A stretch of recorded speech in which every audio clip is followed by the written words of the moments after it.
Well, what's going on, everybody? Good morning. Good morning. Rising Ground Church is on location. I just wanted to come in here real quick, man. Quick little tip, quick little something for you, for me too. This is specifically coming from Isaiah chapter 40, starting at verse 27. Now, God usually doesn't deal with me like this, but I think this is kind of it's exciting information in this way. Again, especially for me, if you hear me talk about, well, anytime Rising Ground Church is anywhere, it's all about divine flow. It's all about living from a consistent, cohesive connection with God all the time, no matter how simple, no matter how big a thing is.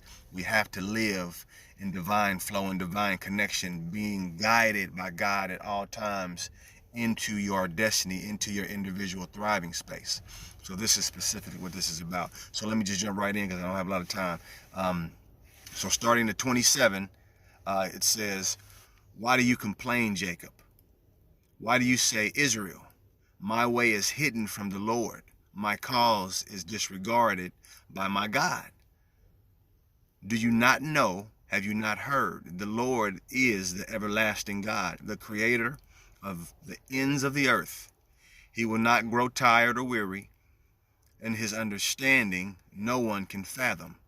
He gives strength to the weary and increases the power of the weak.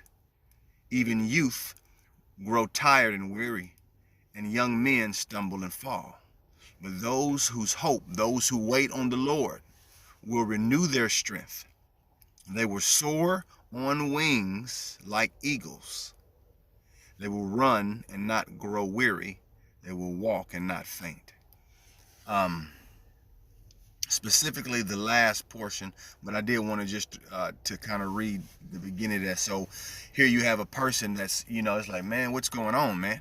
I mean, you've given me this desire. I have, to see my people free, or whatever the desire is God has placed in you. And you're like, man, nothing's changing. My life is the same, man. I keep going, and I'm tired, man. I'm tired of waiting. I'm tired of whatever he was tired of, whatever you're tired of. God's saying, man, if I've given you the desire, if I've given you the thing, the seed, if I've impregnated you with something, then you have to realize first that I'm God, so I don't change. I'm not tired. So because it seems like it's long, I haven't forgotten you. There is a right time and there's a right place. I know we don't like hearing that, because I know I didn't.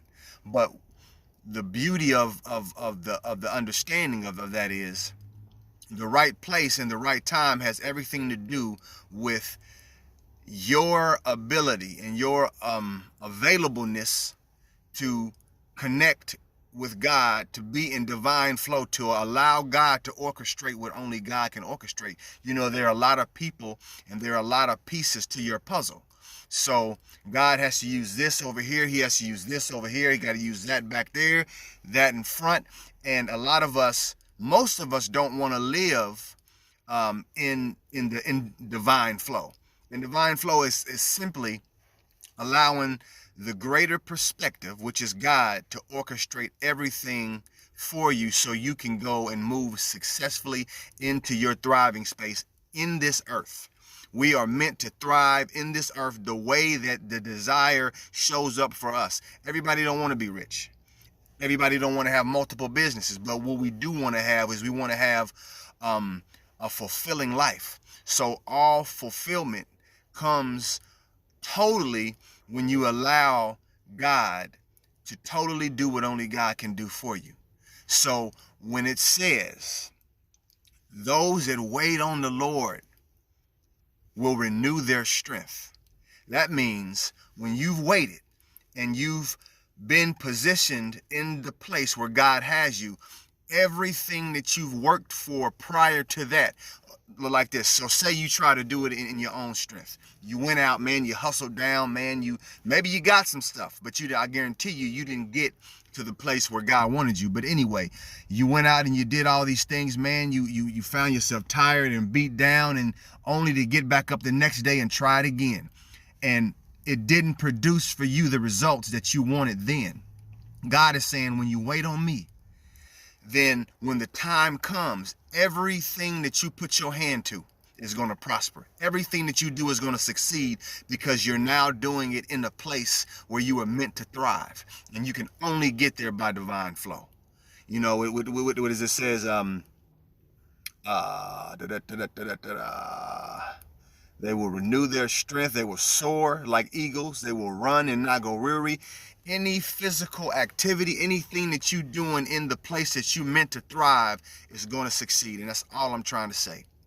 And again, when I didn't understand a thing, I didn't like hearing, man, I got to wait, I got to do this because it just didn't seem fair, or, everything around us points us to,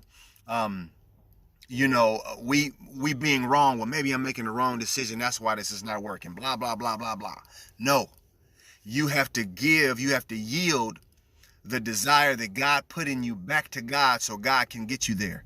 And you would be surprised the things that are holding you back from getting there quicker. And they're all what you doing. So, man, count it a blessing, man. The Bible says count it all joy, because when you count everything for joy, you're putting yourself in a state of gratitude. When you're in a place or a state of gratitude, then the things come to you quicker. And it's not about being quicker, but at the same time, it is, because it's not been quick enough because you've been fighting against it. So if it could have been quicker, if you would have yielded, then yeah, man, then quick is good. You know what I mean? So take it to heart. Try to find the place where you not only are meant to thrive, but that you can consider what you're hearing and then be able to move in it with peace. Because sometimes it can feel difficult.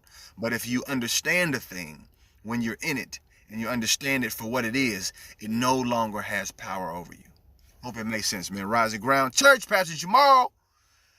Woo! It's a good day. Talk to you.